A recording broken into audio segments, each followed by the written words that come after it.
everyone, it's Pat from Pat's Ever Music. Now, if you saw that thumbnail and you think, Pat, how did you do that? That's a pretty crazy thumbnail. Or what happened?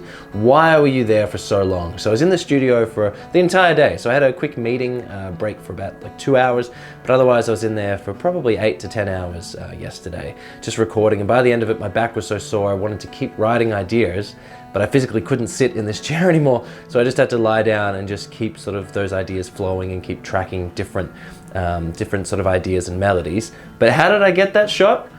So over on my Instagram, if you haven't subscribed, definitely subscribe, because I do all of my sort of behind the scenes sort of content there. But this is what it looked like. I had the guitar on the floor, I lay on the floor, and then I jerry-rigged my Sony to the roof, and then it was pointing straight down, and I just did a few live takes. But other than that one shot where I actually set the camera up, I was there for like a good hour, just going through ideas.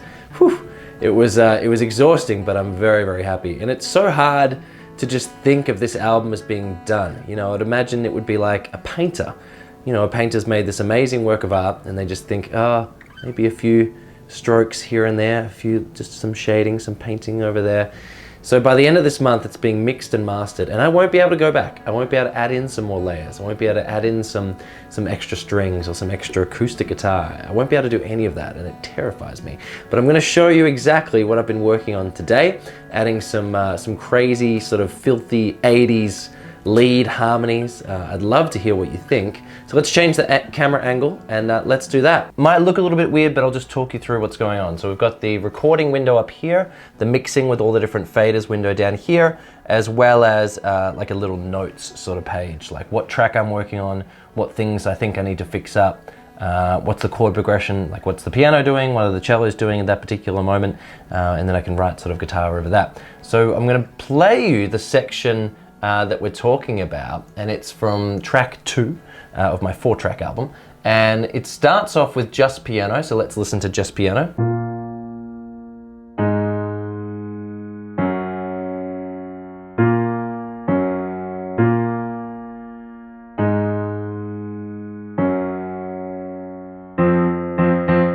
So we're up to the bridge in the song, and it breaks down just to that piano. Starts off with that chord progression, and then it gets a little bit more complicated and strings start coming in. Let's check that out.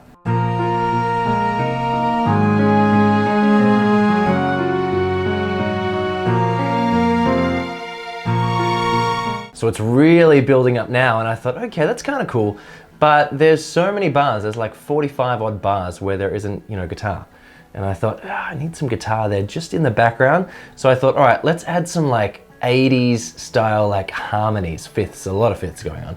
So let's check out what that sounds like. And I really want to know down below, do you think, no Pat, too much guitar, not enough guitar? Let me know, I'm really curious. So let's add in, we've got 5 different harmonies. Let's just add in 2, let's check that out.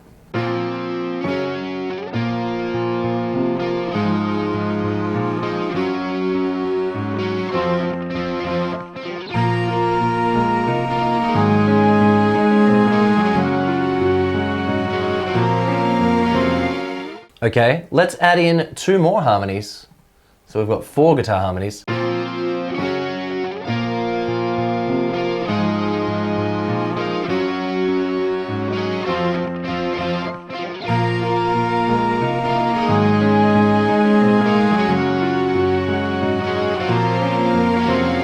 Okay, let's add a 5th harmony, so it's a really, really sort of high end.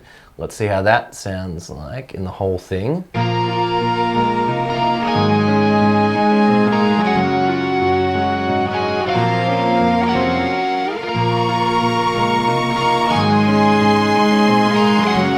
So what do you think? Is it too much guitar? It's going to be a little bit hard to hear because there's, how many strings have we got here? We've got, how many layers of strings? 1, 2, 3, 4, 5, 6, 7, 8, 9, 10, 11, 12, 13, 14, 15. We've got 15 different layers of strings, whether they're like cellos, violins, what else could there be? Violas, could be double bass, could be some different sort of harps and things going on as well. So many different orchestrations all happening at once. But I just think with the guitars sort of swelling in the background and that harmony sort of building, I think especially when the solo comes in, I'll show you at the end of this video, I think it's gonna sound really cool. What do you think? Have I gone nuts? Is it just like Pat, you're just adding things for the sake of adding things? Definitely let me know, because I'm very, very curious. But yeah, this is where I'm at the moment. But what's the next step, you ask? Okay, let's check that out. I thought I'd just dive in, just if you were wondering, where did those harmonies come from? What all started with, there was a bit of a bass line, and it started on A sharp, G sharp, F sharp, A sharp, back to F sharp.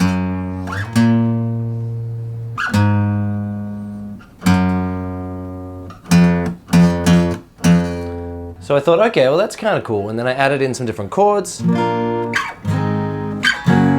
after that I thought, all right, well how can we sort of add some harmonies in? So we just started with just an octave. And then after that we added up a fifth.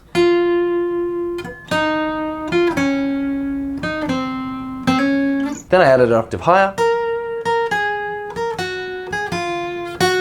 Then I added an octave even higher than that.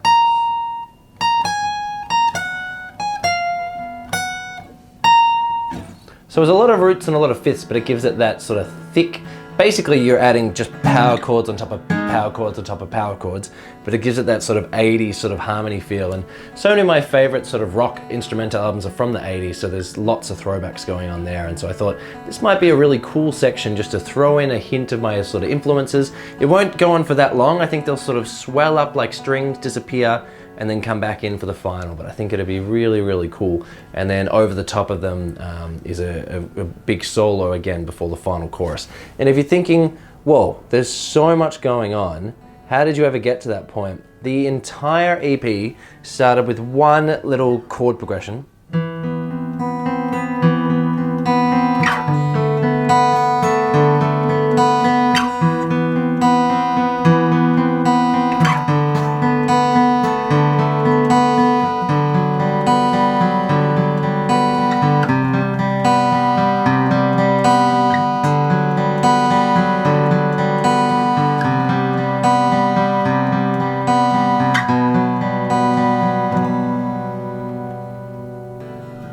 So once I sort of had written that melody, that little sort of chord progression, I thought, whoa, it's really interesting, it's moody, it's gloomy, it's really interesting to me. So I thought, okay, let's change it to a piano part, and then that was track one. And then I thought, okay, well it's quite gloomy, what if we change it to, instead of, being like a sad sort of sounding chord, like a minor, what if we change it to a major? So the last track on the album, track 4, is the same sort of melodies, but it changes to a happy chord, to major chords, and suddenly it's really uplifting, and it's a really powerful ending. So now just spending so much time fine-tuning all these tracks, but the biggest takeaway here is, if I can do it, you can do it too. And yes, I was very, very lucky yesterday to have an entire day, 8 to 10 to 12 hours to myself. That does not happen. So I was really lucky, and I thought, okay, I've got the day off, I'm gonna wake up. So I still got up at like 6 in the morning, still went for a run, still exercised, still had breakfast, still got changed and still ready. I didn't just lounge around. And then I just treated it like an office job. So at 8:30, instead of leaving my house and driving to work, I just walked into my studio.